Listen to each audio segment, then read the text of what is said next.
Welcome back to the deep dive. You gave us the sources, and today, well, we're swapping the library stacks for the open highway.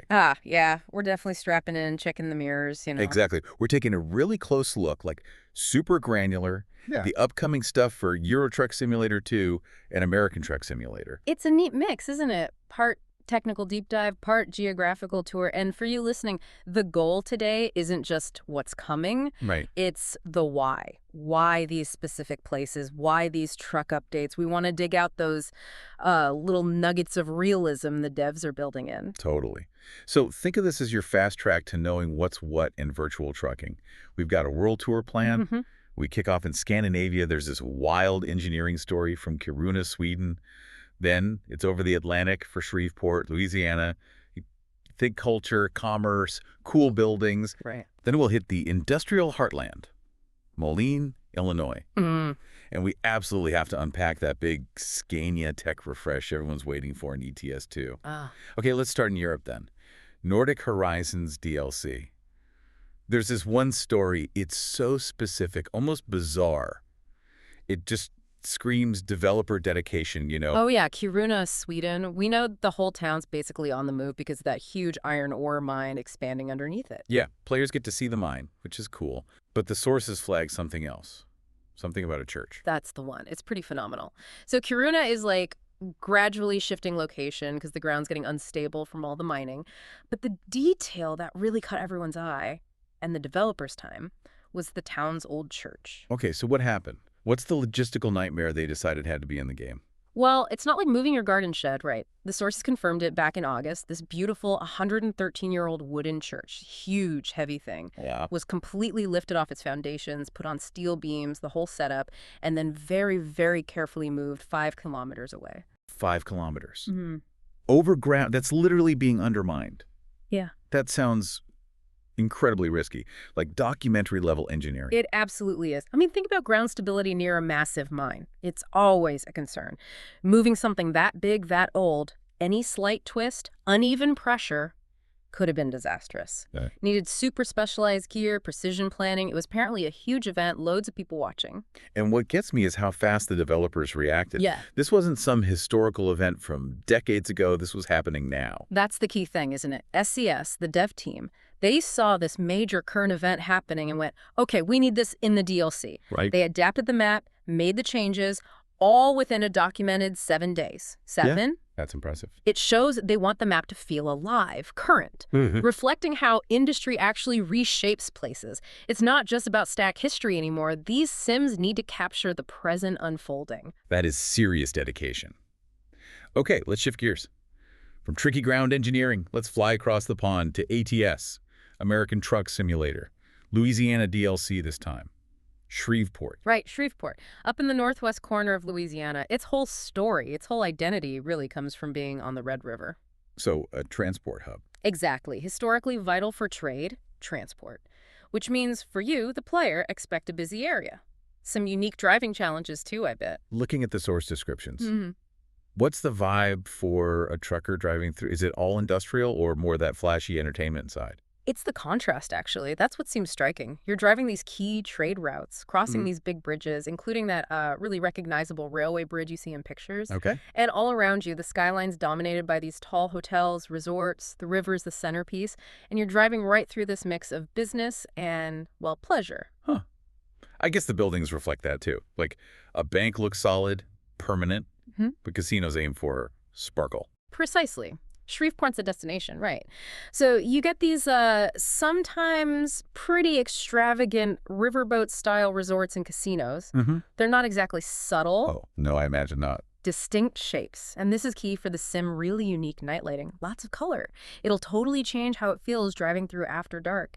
Navigating tight city roads with all that visual noise adds a layer of realism, maybe difficulty too. So you need sharp driving skills, maybe hauling oversized loads to the convention center, dodging resort traffic. That's the picture. And yeah, for anyone tracking landmarks, downtown has that big convention center, plus the courthouse.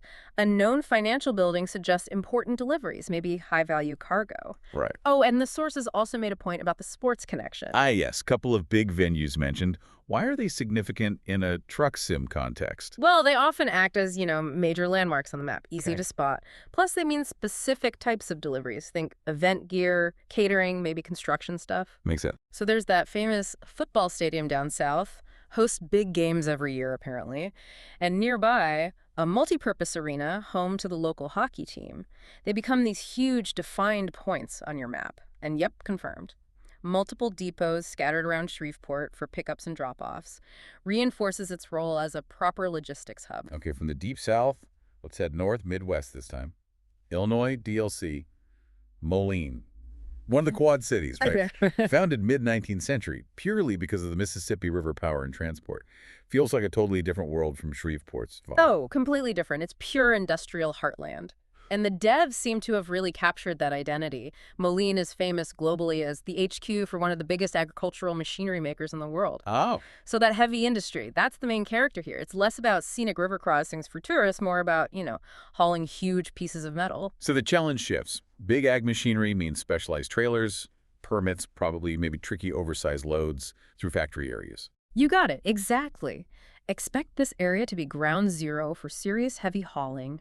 The game has this East Machine Depot that's clearly the hub for all the farm equipment jobs. Right. We're talking combines, planters, harvesters, the really big stuff. Stuff that needs the whole road, careful maneuvering around plants, and loading docks. Gotcha.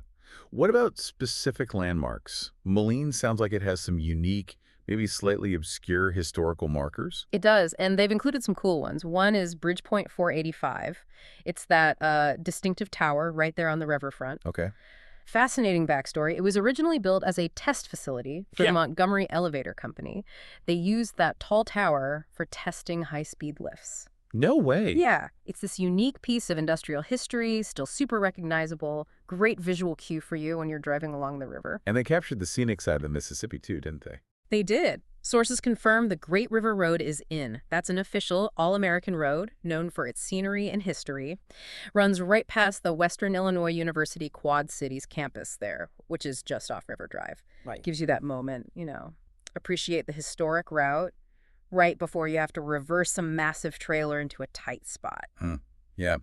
It's interesting how they mix that heritage with the practical stuff. I saw a note about old buildings getting new uses. Yeah, like the old Scottish Rites Cathedral. It's been converted into a local theater, a nice little touch showing how the city evolves, repurposes its history. Subtle, but adds depth. Okay, now technically, they had a bit of a challenge here, right? Connecting Moline with Davenport, Iowa, just across the river. How'd they handle that? Yeah, the geographical tightrope walk. You got to cross the Mississippi, obviously. But Moline and Davenport, they need to feel distinct, even though they share the river and the bridges. So the devs had to carefully tweak how Davenport looks and connects, making sure the roads line up smoothly across the bridges, but Moline still keeps its own specific industrial flavor and architecture. Shows how careful they have to be with road layouts and what buildings they place right at those borders. All right, let's bring it back to Europe for the final segment.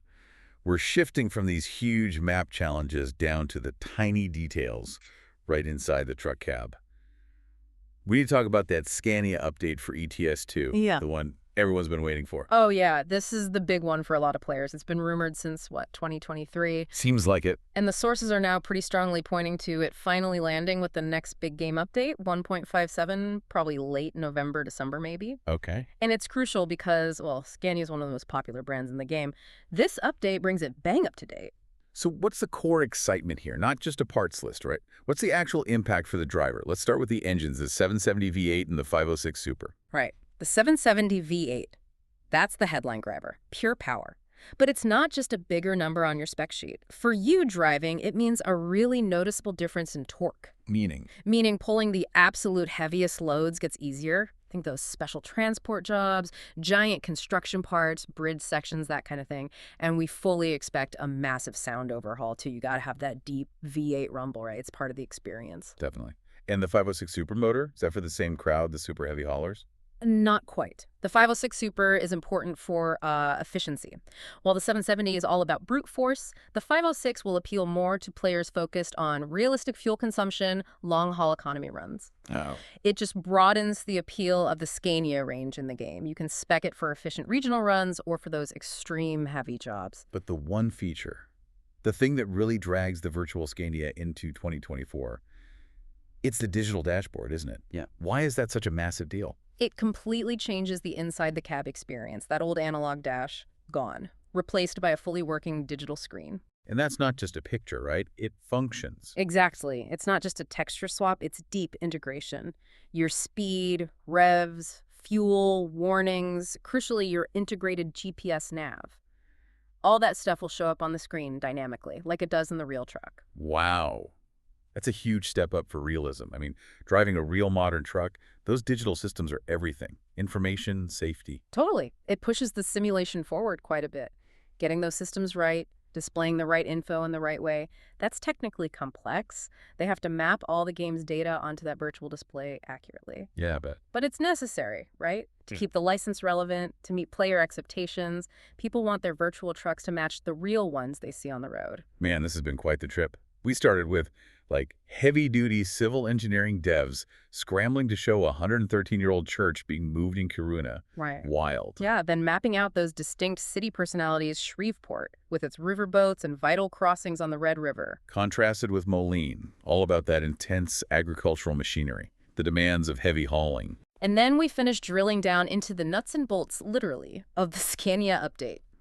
New V8 power, sure, but really, it's that digital dashboard changing the whole interaction inside the cab. Sources really show developers trying to keep pace with the real world, don't they? Yeah. Capturing huge projects, rushing to get new tech like that digital dash in. Constantly chasing reality. It really makes you think. So here's a final thought for you listening. Given how fast they're moving, and with things like electrification, automation creeping into real trucking, Yeah.